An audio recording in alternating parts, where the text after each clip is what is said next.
ಅಂಗಡಿ ಮಾಲೀಕರಿಗೆ 2 ದಿನಗಳ ಗಡುವು. ಫುಟ್ಪಾತ್ ತೆರವುಗೊಳಿಸುತ್ತಿದ್ರೆ ಕಾನೂನು ಕ್ರಮ. ಪಿಎಸ್ಐ ಸುನಿಲ್ ಕುಮಾರ್, ಶಿಡ್ಲಘಟ್ಟ. ನಗರದ ಕಿರಿದಾದ ರಸ್ತೆಗಳು, ಫುಟ್ಪಾತ್ ಒತ್ತುವರಿ ಹಾಗೂ ಅಡ್ಡಾದಿಡ್ಡಿ ವಾಹನ ನಿಲುಗಡೆಯಿಂದ ಉಂಟಾಗುತ್ತಿರುವ ಸಂಚಾರ ಸಮಸ್ಯೆ ನಿಯಂತ್ರಿಸಲು ಶಿಡ್ಲಘಟ್ಟ ನಗರ ಠಾಣೆ ಪೊಲೀಸರು ಕ್ರಮ ಕೈಗೊಂಡಿದ್ದಾರೆ. ನಗರ ಠಾಣೆಯ ಪಿಎಸ್ಐ ಸುನಿಲ್ ಕುಮಾರ್ ಅವರು ಹಿರಿಯ ಅಧಿಕಾರಿಗಳ ಮಾರ್ಗದರ್ಶನದಲ್ಲಿ ನಗರದ ಪ್ರಮುಖ ರಸ್ತೆಗಳಲ್ಲಿ ಸಂಚಾರ ಸುಗಮಗೊಳಿಸುವ ನಿಟ್ಟಿನಲ್ಲಿ ಕ್ರಮ ಕೈಗೊಳ್ಳಲಾಗುತ್ತಿದೆ ಅಂತ ತಿಳಿಸಿದ್ದಾರೆ. ಮುಖ್ಯ ರಸ್ತೆಯ ಫುಟ್ಪಾತ್ಗಳಲ್ಲಿ ಅಂಗಡಿಗಳ ಸಾಮಗ್ರಿಗಳನ್ನು ಇಟ್ಟು ಸಾರ್ವಜನಿಕರ ಓಡಾಟಕ್ಕೆ ಅಡ್ಡಿಪಡಿಸುತ್ತಿರುವ ಅಂಗಡಿ ಮಾಲೀಕರಿಗೆ ಅವುಗಳನ್ನು ತೆರವುಗೊಳಿಸಲು 2 ದಿನಗಳ ಗಡುವು ನೀಡಲಾಗಿದೆ. ಗಡುವಿನೊಳಗೆ ತೆರವುಗೊಳಿಸುತ್ತಿದ್ದರೆ ಪ್ರಕರಣ ದಾಖಲಿಸುವುದು ಸೇರಿದಂತೆ ಕಾನೂನು ಕ್ರಮ ಕೈಗೊಳ್ಳಲಾಗುವುದು ಅಂತ ಎಚ್ಚರಿಸಿದರು. ರಸ್ತೆಯ ಎರಡೂ ಬದಿಗಳಲ್ಲಿ ವಾಹನ ನಿಲುಗಡೆಯಿಂದ ಸಂಚಾರಕ್ಕೆ ತೊಂದರೆಯಾಗುತ್ತಿರುವ ಹಿನ್ನೆಲೆಯಲ್ಲಿ ಪರ್ಯಾಯ ದಿನಗಳಲ್ಲಿ ಒಂದೊಂದು ಬದಿಯಲ್ಲಿ ಮಾತ್ರ ವಾಹನ ನಿಲುಗಡೆಗೆ ಅವಕಾಶ ಕಲ್ಪಿಸಲಾಗುವುದು. ನಿಗದಿತ ನಿಯಮ ಉಲ್ಲಂಘಿಸಿ ವಾಹನ ನಿಲ್ಲಿಸಿದ್ರೆ ದಂಡ ವಿಧಿಸಲಾಗುವುದು ಎಂದರು. ಹೆಲ್ಮೆಟ್ ಇಲ್ಲದೆ ವಾಹನ ಚಾಲನೆ, ತಪ್ಪು ಪಾರ್ಕಿಂಗ್, ಏಕಮುಖ ಸಂಚಾರ ನಿಯಮ ಉಲ್ಲಂಘನೆ, ಅಪ್ರಾಪ್ತರ ವಾಹನ ಚಾಲನೆ ಹಾಗೂ ಕಾನೂನು ಬಾಹಿರ ಸೈಲೆನ್ಸರ್ ಬಳಕೆ ಸೇರಿದಂತೆ ಸಂಚಾರ ನಿಯಮ ಉಲ್ಲಂಘಿಸುವವರ ವಿರುದ್ಧ ದಂಡ ವಿಧಿಸಲಾಗುವುದು ಅಂತ ತಿಳಿಸಿದರು. ಫುಟ್ಪಾತ್ ಮೇಲಿನ ಕಂಬಿಗಳು, ಸಾಮಗ್ರಿಗಳು ಹಾಗೂ ಸಾರ್ವಜನಿಕರ ಓಡಾಟಕ್ಕೆ ಅಡ್ಡಿಯಾಗುವ ಅಡೆತಡೆಗಳನ್ನು ತೆರವುಗೊಳಿಸುವಂತೆ ಸೂಚಿಸಲಾಗಿದೆ. ಅಗತ್ಯ ಇರುವ ಕಡೆ ನಗರಸಭೆಯ ಸಹಕಾರದೊಂದಿಗೆ ಪರ್ಯಾಯ ವ್ಯವಸ್ಥೆ ಕಲ್ಪಿಸಲಾಗುವುದು ಎಂದರು. ಫುಟ್ಪಾತ್ ತೆರವು ಕಾರ್ಯಾಚರಣೆಯಿಂದ ಬೀದಿ ಬದಿ ವ್ಯಾಪಾರಿಗಳಿಗೆ ತೊಂದರೆಯಾಗದಂತೆ ಕ್ರಮ ಕೈಗೊಳ್ಳಲಾಗುವುದು. ಅವರ ಜೀವನೋಪಾಯಕ್ಕೆ ಧಕ್ಕೆಯಾಗದ ರೀತಿಯಲ್ಲಿ ನಗರಸಭೆಯ ಸಹಕಾರದೊಂದಿಗೆ ಪರ್ಯಾಯ ವ್ಯವಸ್ಥೆ ಕಲ್ಪಿಸುವ ಬಗ್ಗೆಯೂ ಚರ್ಚಿಸಲಾಗುವುದು ಅಂತ ಸುನಿಲ್ ಕುಮಾರ್ ಹೇಳಿದರು. ಸಾರ್ವಜನಿಕರು, ಅಂಗಡಿ ಮಾಲೀಕರು ಹಾಗೂ ವಾಹನ ಸವಾರರು ಪೊಲೀಸರೊಂದಿಗೆ ಸಹಕರಿಸಿ ಸಂಚಾರಿ ನಿಯಮಗಳನ್ನು ಪಾಲಿಸುವ ಮೂಲಕ ನಗರದ ಸಂಚಾರ ವ್ಯವಸ್ಥೆ ಸುಗಮಗೊಳಿಸಬೇಕು, ಇದಕ್ಕೆ ಕೈ ಜೋಡಿಸಬೇಕು ಅಂತ ಮನವಿ ಮಾಡಿದರು. ವರದಿ ನಂದಿರಾಜೇಶ್, ಶಿಡ್ಲಘಟ್ಟ.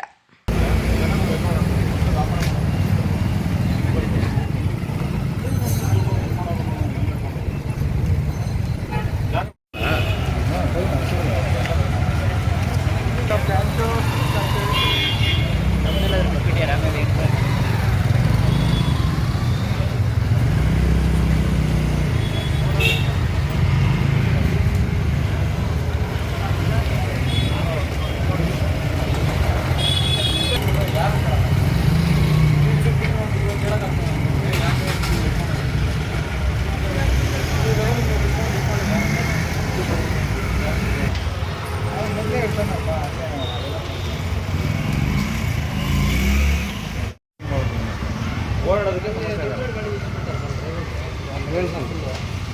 ಎಲ್ಲರಿಗೂ ಕರೆದು ಹೇಳ್ತೀವಿ. ಆಯಿತಾ? ಅವನೇನು ದೊಡ್ಡ ಗಾಡಿ ಏನು ಬಾಡಿಗೆ ಆಗ್ತಾ ಇದೆ. ಏನು ಬಾಡಿಗೆ? ಏನಪ್ಪ ಏನು ಸ್ಟ್ಯಾಂಡ್ ಆಯ್ತು ಹೇಳ್ತೀನಿ.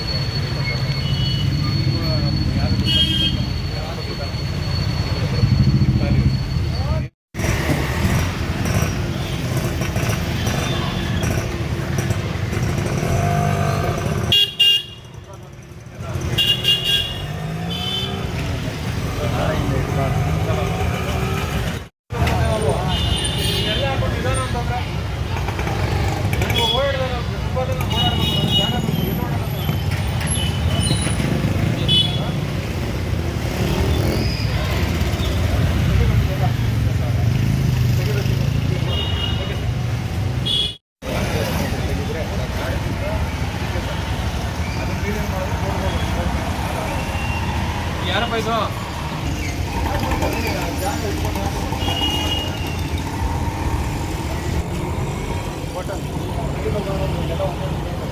ತೆಗಿಬೇಕು, ಮೇಲೆ ಇರಬಾರ್ದು. ಯಾವಾಗ ತೆಗಿದ್ಯಾ?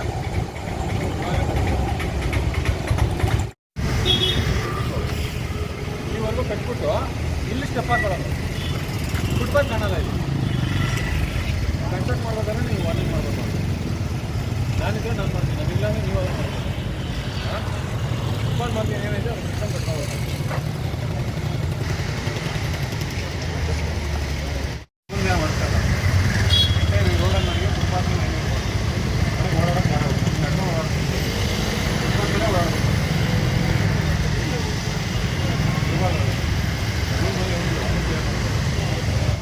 ಫುಟ್ಪಾತ್ ಮೇಲೆ ನಡ್ಕೊಂಡು ಅವ್ನು ಗೊತ್ತಾಗ್ತದೆ. ಯಾರು ಅವ್ನು ರೋಡಲ್ಲಿ ಓಡಾಡೋದು ಅರಿಬರಿ ಹೋಗ್ತಾ ಇರ್ತಾನೆ.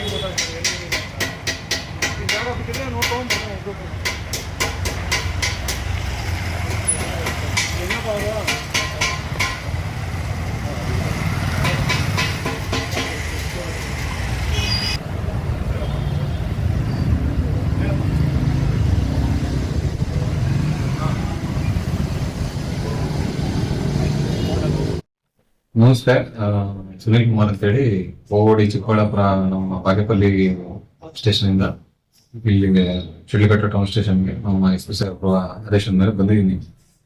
ಈಗ ನಮ್ಮ ಸೀನಿಯರ್ ಆಫೀಸರ್ಸ್ ಗೈಡ್ಲೈನ್ಸ್ ಪ್ರಕಾರ ಮತ್ತೆ ಕೆಲವೊಂದು ವಿಚಾರ ನಮ್ಗೆ ತಿಳಿಸಿದ್ದಾರೆ. ನಮ್ಮ SP ಸಾಹೇಬ್ ಮತ್ತೆ ನಮ್ಮ additional SP Saheb, DSP Saheb ಮತ್ತೆ ನಮ್ಮ ಚಾರ್ಲಿ ಸಾಹೇಬ್ ಆನಂದ್ ಸರ್.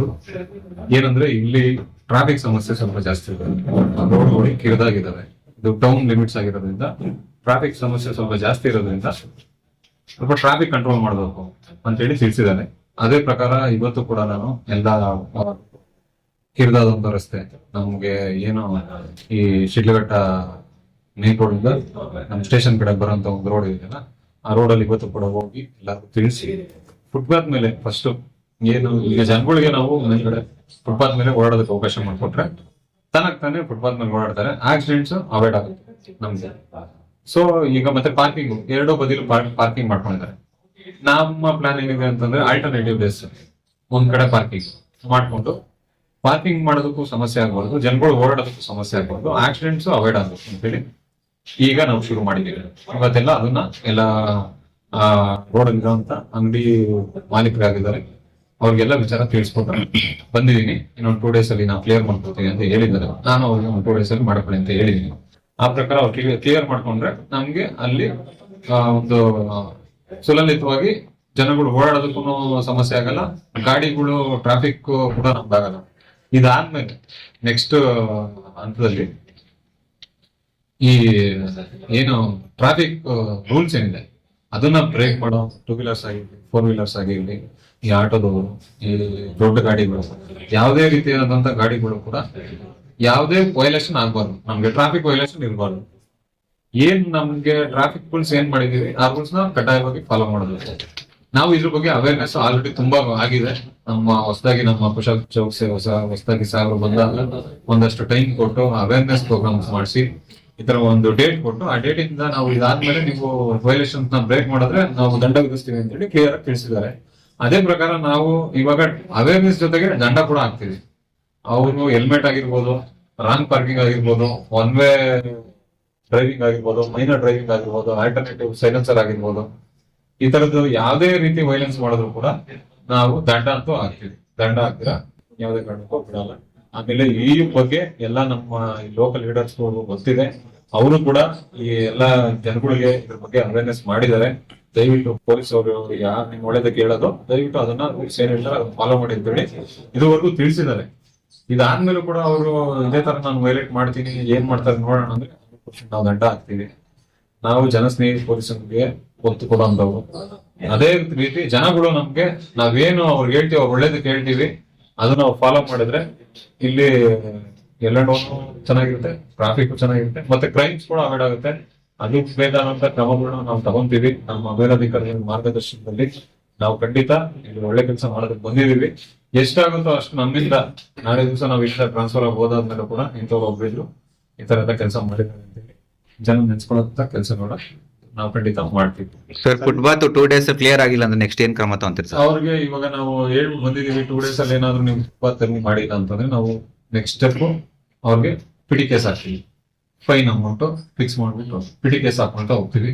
ಅದಾದ್ಮೇಲೂ ಅವರು ಎಚ್ಚೆತ್ಕೊಳ್ಳಿಲ್ಲ ಅಂತಂದ್ರೆ ನಮ್ಮ ಕಾನೂನಲ್ಲಿ ಏನು ಅವಕಾಶ ಇದೆ ಅವ್ರ ಮೇಲೆ ಕೇಸ್ ಮಾಡೋದಾದ್ರೆ ಕೇಸ್ ಮಾಡಿ ಅವ್ರಿಗೆ ಫರ್ದರ್ ಏನಿದೆ ಅದನ್ನ ನಾವು ಕ್ರಮ ತಗೊಂತೀವಿ. ಸರ್, ಇದ್ರ ವಿರುದ್ಧ ರಾಜಕೀಯ ಒತ್ತಡಗಳು ಏನಾದ್ರು ಸಂಭವಿಸ್ತದೆ? ಸಣ್ಣ ಪುಟ್ಟ ಅವ್ರಿಗೆ ಹೇಳ್ತಾರೆ, ಅವ್ರಿಗೆ ನಾವು ಅದನ್ನ ಅವ್ರಿಗೆ ತಿಳಿಸಿ ಹೇಳಿ ಈ ತರ ಇದೆ ಸರ್ ಸಮಸ್ಯೆ, ಈ ತರ ಓಡಾಡೋದಕ್ಕೆ ಈ ತರ ಸಮಸ್ಯೆ ಆಗುತ್ತೆ ಅಂತ ಹೇಳಿ ಅವ್ರಿಗೂ ಕೂಡ ಕನ್ವಿನ್ಸ್ ಮಾಡೋಂತ ಒಂದು ಪ್ರಯತ್ನ ಮಾಡ್ತೀವಿ. ಯಾರಾದ್ರೂ ಏನೋ ಗಲಾಟೆ ಆತರ ಮಾಡಿದ್ರೆ ಸರ್? ನಾನು ಇವಾಗ ಒಂದ್ ರೌಂಡ್ ಬಂದಿದ್ದೀನಿ, ಆ ತರ ಜನ ಯಾರು ಇಲ್ಲ. ಜನ ಒಳ್ಳೆಯವರು ಇದಾರೆ, ಹೇಳಿದ್ರೆ ಅರ್ಥ ಮಾಡ್ಕೊಳ್ಳೋರು ಇದಾರೆ, ಎಜುಕೇಟೆಡ್ಸ್ ಇದಾರೆ, ಅವ್ರಿಗೆ ಅರ್ಥ ನಾವು ಮಾಡಿಸ್ತೀವಿ.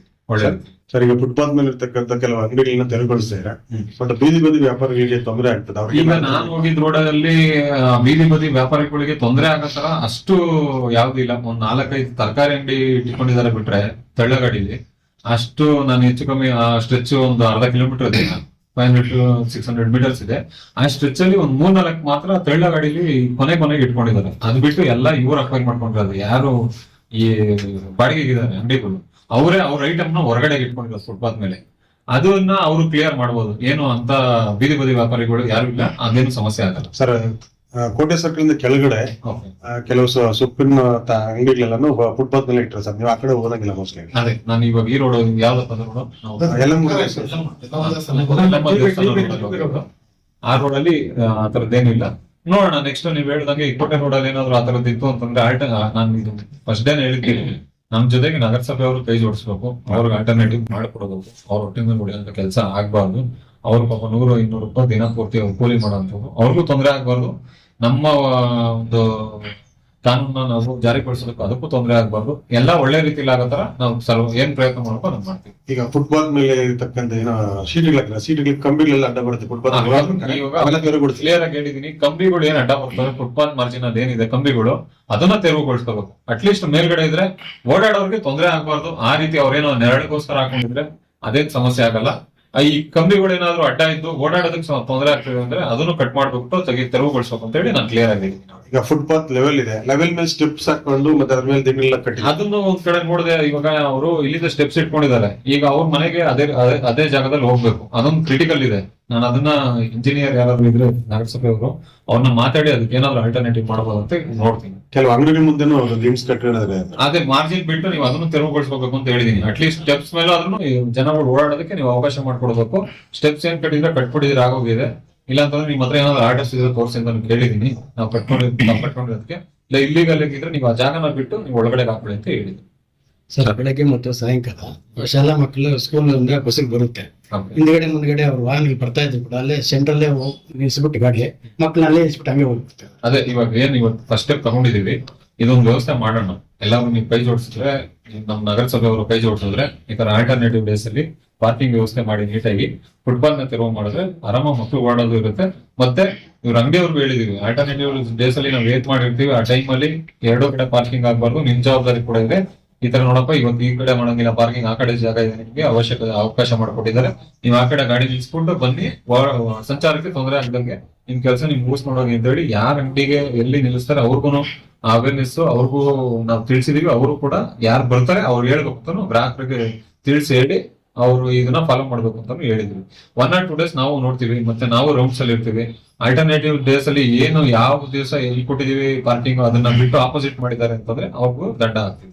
ಸರ್ ಕೆಲವು ಮೇನ್ ರೋಡ್ಗಳಲ್ಲಿ ಈ ಮಟನ್ ಅಂಗಡಿಗಳೆಲ್ಲ ಜಾಸ್ತಿ ಇಟ್ಕೊಂಡ್ಬಿಟ್ಟಿದ್ದಾರೆ. ನಾಯಿಗಳ ಸಮಸ್ಯೆ ತುಂಬಾ ಇದೆ.